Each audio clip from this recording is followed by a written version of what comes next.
Mais dans ce cas, dans l'histoire traditionnelle, auraient dû rester des témoignages de conflits armés entre l'Europe et les troupes impériales, soit les troupes russes.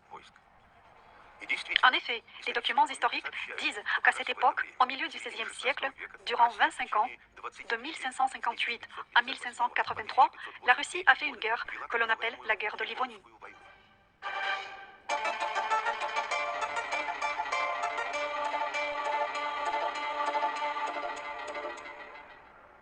Dans le cursus écolier de l'histoire, on n'alloue à la guerre de Livonie que très peu d'attention. Et c'est pour le moins étrange, car elle a duré 25 ans. Dans ces passages courts, les historiens affirment que la Russie a mené la guerre pour les territoires baltes. Mais malgré tous les efforts, elle n'a rien obtenu et finalement a conclu la paix sur des conditions désavantageuses. D'après la version historique traditionnelle, les protagonistes dans ce conflit armé, c'était le Tsarat de Russie et l'ordre de Livonie. Selon l'opinion des historiens, l'ordre de Livonie ne contrôlait qu'un territoire assez limité, incluant les terres des pays baltes modernes, une partie de la Pologne et de Suède.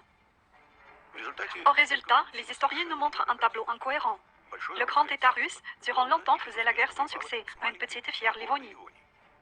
Les Russes n'ont pas eu de chance à tel point que non seulement ils n'ont rien pu annexer suite à cette guerre, mais en plus, ils ont perdu une part de leur territoire à eux.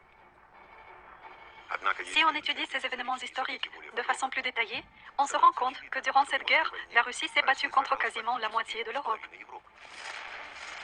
Parmi ses adversaires, il y avait non seulement l'ordre de Livonie, mais aussi la Suède, le Grand-Duché de Lituanie, le Royaume de Pologne. L'Angleterre et les Pays-Bas y ont participé aussi, de façon indirecte. Probablement, les falsificateurs plus récents de l'histoire ont inventé la guerre de Livonie pour cacher les vrais événements du XVIe siècle, soit la rébellion de la réforme protestante et les tentatives de la russe horde de restaurer l'ordre dans l'Empire. Ils ont appelé la guerre, avec toute l'Europe occidentale, la guerre de Livonie, à laquelle ont été attribués les mérites de tous les réformateurs européens.